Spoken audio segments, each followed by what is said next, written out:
안녕하세요. 뻔뻔한 목독방입니다. 구독과 좋아요, 알림 설정, 회원가입 부탁드리겠습니다. 내일부터 DSR 2단계가 본격적으로 시행이 됩니다. 이렇게 되면 예를 들어서 연소득 6천만 원 차주가 30년 만기 대출이자 4%로 대출을 받게 되면 대체로 한도가 4억 정도 되는데 스트레스 DSR이 적용이 되면 한도가 3억 6,400만 원 정도로 대략 5,500만 원 정도 줄어들게 되죠. 이건 뭐 서울 수도권에 해당되는 범위고 비수도권은 대략 3,500만 원 정도 감소가 되는 추세로 가게 되죠. 이렇게 되면 8월 한 달 동안 주담대가 8조 원이 넘게 실행이 되는 거의 뭐 폭주하는 양상은 주춤할 수밖에 없게 되는데 아마도 그동안 세게 밀어붙였던 대출 추세가 갑자기 확 꺾이기는 좀 힘들 겁니다. 워낙에 체감되는 액수 차이가 완전히 뭐 원천 봉쇄 수준이 아니기 때문에 어떻게 해서든 대출 수요는 우회로를 택해서라도 자금을 끌어모으려 애쓸 것으로 예상이 되는데 이렇게 되면 아마도 더욱더 대출 규제는 쪼임새를 강화할 것으로 보여서 거의 뭐 극한의 대치가 이루어질 수도 있는 분위기로 흐를 수도 있겠네요. 중요한 건 집값이죠. 집값이 9월 들어서면서 눈에 확 띌 정도로 꺾여가는 모습이 겉으로 드러나야 이 대출 추세가 줄어들게 되는데 이게 진정이 되지 않으면 고스란히 위험을 감수하고서라도 어떻게 해서든 무임승차를 해서라도 올라타려는 시도는 계속될 것으로 보입니다. 그래서 금융당국에서는 새 대출 규제 이후에도 가계부채 급증이 브레이크를 밟는 모양새를 보이지 않게 되면 전세 대출 쪽으로 확대, 게다가 정책 모기지까지 뭐 DSR이 적용이 되는 극강의 처방을 내놓을 것으로 보이는데 이 부분은 아마 지금 거래량 자체가 급격하게 줄어가고 있는 추세를 동반한 이 집값의 변화무쌍한 그런 곡선이 뒤로 밀릴 가능성이 있어서 뭐 추가 조치 필요 없이 DSR 2단계 하나로 굉장한 효과를 거둘 것으로 예측이 됩니다. 그리고 이미 시중은행에서는 뭐 전달과는 완전히 반대 궤적으로 움직이는 금리 이동을 하고 있는데 한 달간 뭐 1% 정도 올리는 극강의 이자 상승에도 불구하고 주담대 기세가 전혀 꺾이지 않는 모습을 보이지 않게 되자 결국 그동안 국민, 신한, 하나, 우리 농협이 주담대 잔액은 뭐 7월 말보다 7조 3천억이 늘어버렸습니다. 거의 뭐 기록적 갱신 아닙니까? 역시 우리는 주담대 민족이다. 지난달 중순부터 조건부 전세자금 대출 중단, 그러니까 갭 투자를 전혀 하지 못하도록 만드는 이 자금의 진앙지를 가둬놓아 버리는 그런 방법이죠. 그리고 주담대 한도, 만기 축소 등등의 이 뼈대를 바꾸는 강도 높은 대출 규제책을 꺼내들 수밖에 없었는데 관건은 과연 9월 달에 얼마나 주담대 금액 자체가 줄어들 수 있느냐로 귀결이 되는 건데 좀 전에 말씀드린 것처럼 집값이 획기적으로 꺾여야 한다는 것. 지금 이런 추이를 예상할 수 있는 게 8월 거래량 추이가 3,108건으로 나와 있습니다. 7월 달 추이와는 완전히 추세면에서는 뭐 식어버린 거래량으로 볼 수가 있는데 7월 거래가 8,726건으로 거의 뭐 최종값으로 결정이 될 것으로 보이고요. 점차적으로 급속도로 올랐던 거래량은 8월 들어서면서 눈에 띄게 줄어간다는 건 결국 거래가에 치명적인 영향을 줄 수밖에 없는 건데 그만큼 지금 매수세들의 직진이 많이 무뎌졌다는 걸 볼 수가 있죠.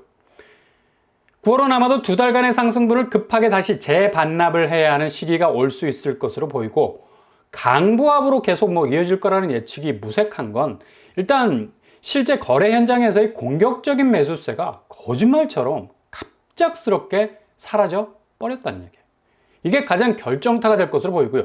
그래서 더 이상 대출 규제 추가적으로 하지 않아도 지금 눌러놓은 상황이 추가적인 대출을 받기에도 뭐 빡빡할 수밖에 없기 때문에 대출 증가세는 9월 들어서 주춤해질 가능성 아주 높겠습니다. 다만 집값이 생각만큼 그리 급격하게 식지 않으면 상황은 달라질 수 있다.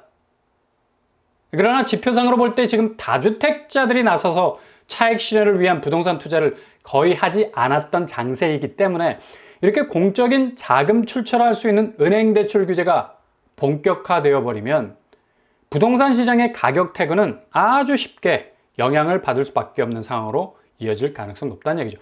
중요한 건 서울 집값에서 가장 대표적인 아이콘들의 아파트들이 얼마나 가격 면에서 그동안의 상승분을 내어주느냐가 아주 상징적인 부분이 될 수 있을 건데, 이렇게 입지가 어느 정도 받쳐주는 곳에서 가격 하락분이 결정적으로 치고 나오게 되면 뚝이 무너지듯이 동요할 수밖에 없는 상황으로 갈 수 있어서 9월은 이런 금매들이 얼마나 터져주느냐에 따라서 집값 분위기는 급격하게 바뀔 수 있다는 얘기죠. 그동안 이런 것들이 전고점 회복을 넘어서 최고가를 찍었다는 소식들이 전해지는 바람에 집값이 제대로 자극을 받았기도 했는데, 이와는 완전히 반대 양상으로 사태가 진전이 될 수 있을 가능성이 크다는 얘기죠. 그만큼 탈출하기 위해서 지금의 상황의 심각함을 빨리 인지하고 후려치는 가격으로 빠져나오려는 이 매도세가 어떤 궤적을 긁고 나오느냐에 따라서, 특히 서울 같은 경우는 거의 낙폭의 차가 큰 대형 빅딜이 몇 차례 연속해서 쏟아지게 된다면 거의 집값이 큰 폭으로 하락할 수 있다는 이 공포심리, 극에 달할 것으로 보이는데, 확실히 이렇게 9월은 공포의 분기점이 될 가능성 많다. 미국의 기준금리 인하에 대한 기대감이 솔솔 나오는 시점이라서 미국 쪽은 시장이 상당한 기대감을 가지고 있는 반면에 한국 부동산은 이와는 정반대 금리 상황으로 갈 수밖에 없죠. 지금 대외금리 부분의 영향보다는 대내 금리 외의 문제가 더 심각하지 않습니까? 내수 경기 침체, 그리고 부채 문제와 집값 문제, 게다가 PF 문제까지 그냥 산더미 같은 셀프 디스할 수 있는 장애물들이 산적해 있어서 미국의 기준금리 이동과는 별 상관이 없는 독자적인 노선을 걸어가야 한다는 것. 설령 미국이 기준금리 인하한다 해도 미국 자체의 경기 침체를 방어할 만큼의 타이밍상 아주 적절한 시기에 금리를 내리는 것도 아니라서 이게 그냥 침체 속도를 가속화할 수 있는 버튼이 될 수 있다는 얘기죠. 그래서 금리의 봄이 아니라 금리의 공포가 역으로 올 수 있어서 아수라장이 될 수 있는 가능성도 아주 많다는 얘기입니다. 그래서 9월이 한국 부동산 시장에서 가장 포인트가 되는, 그러니까 이전과 이후에는 볼 수 없었던 가장 특이한 궤적을 보일 수 있는 한 달이 될 가능성 많다는 얘기죠. 벌써 8월부터 나오는 조짐이 바로 서울 집값의 스타트를 끊는 곳, 강남 아닙니까? 확실히 8월 달에 뜬 거래들을 보면 낙폭이 거의 틈새를 담으러 가던, 그러니까 거의 틈새가 없을 정도로 촘촘하게 낙폭이 없어지던 모습과는 정반대로 하락폭이 커져가고 있는 걸 볼 수가 있죠. 많이 떨어진 곳은 거의 10억 가까이, 9억 5천까지 하락을 하고 있고, 나머지 개포, 수서, 대치 이런 도곡동에도 3, 4억 정도의 낙폭을 보이는 하락 거래가 이어지고 있는데, 이게 심상치 않다는 얘기죠. 이런 거래들이 9월 첫 주와 둘째 주에 거쳐서 얼마나 충격을 줄 수 있는 거래가들이 나오는가, 이게 관건이 될 것 같습니다. 충분히 지금 이렇게 시동을 걸고 있다고 보여지는데, 거의 2달간은 2억대 정도밖에 떨어지지 않았던 거래들이 쭉쭉 그 하락의 갭을 벌이고 있다는 얘기죠. 아무튼 강남 거래는 이제 신고가라는 말이 무색할 정도로 반대의 키워드, 최저가라는 말이 아주 자연스럽게 자리를 대체할 것으로 보입니다. 이 강남의 약세가 결국에는 일파만파 서울 전역의 시장 분위기가 완전히 바뀌었다는 것을 시전하게 될 텐데, 역시 부동산 불패로 어떤 부동산 환경에서도 가치를 보존할 수 있다는 최후의 보루라는 이 강남 성벽도 결국엔 뚫리게 되는 약세 현상이 시작이 될 것으로 보이고, 이게 강남의 날개짓이 결국 비강남권의 태풍으로 몰아칠 수 있는 전형적인 이 가치 전도 현상의 배가 되는 트레이드, 고스란히 정체를 드러낼 것으로 보입니다. 이게 정석대로 움직이는 하향세로 가는 궤적인데, 이전과는 다른 점이 속도와 낙폭이라는 얘기죠. 부동산은 말 그대로 움직이지 않는 동산 아닙니까? 그러니까 영향을 즉각 받는 자산이 아니라 시간이 걸리는 영역인데, 최근에 이런 트렌드를 완전히 벗어던지지 않았습니까? 부동산은 증시와 같은 반응을 지난 2달간 내내 보여줬어요. 지지부진하던 장세가 자금이 몰려들기 시작하면서 집값 분위기를 완전히 달라지게 만들었던 이 속도는 단군일에 보기 드문 현상이었다고 말할 정도로 아주 빨랐습니다. 그리고 그렇게 달아오른 분위기가 급속도로 식는 것도 사상 유례를 찾아오기 힘들 정도로 아주 급했죠. 이렇게 한국 부동산 시장은 속도 면에서 더 이상 부동산이라고 부르면 안 되고 급동산이라고 불러도 될 정도로 좀 어감이 이상하네. 아무튼 완전히 다른 양상의 모습을 보여주고 있다는 얘기죠.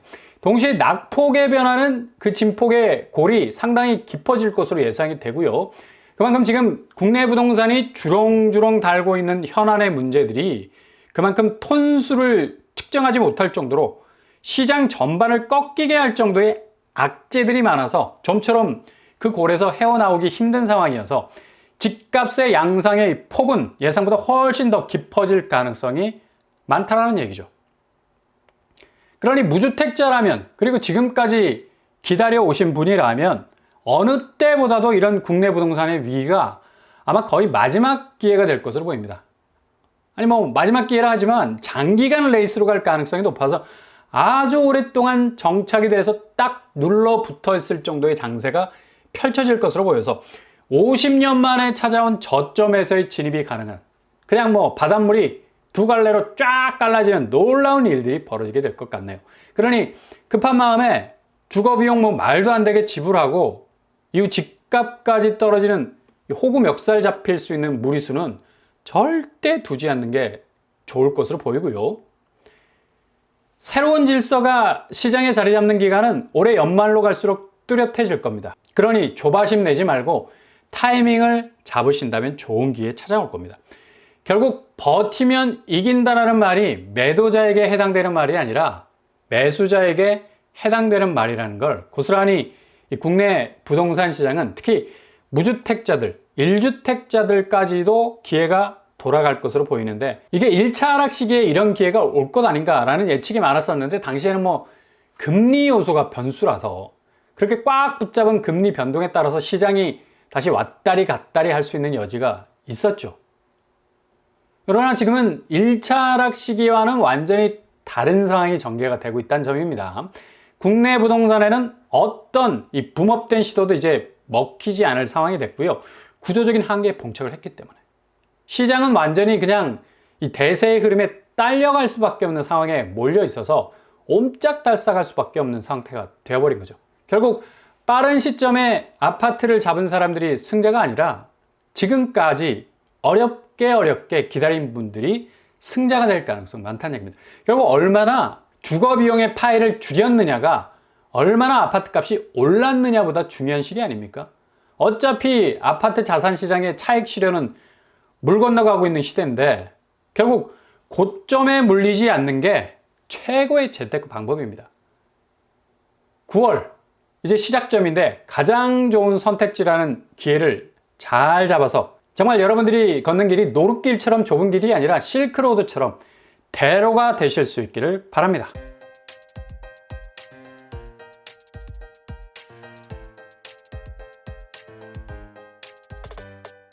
오늘의 부동산 캐릭터죠. 급변했던 8월의 분위기 고스란히 안고 9월은 이 본격적인 부동산 시장의 변화가 시작될 타이밍이 시작이 되겠습니다.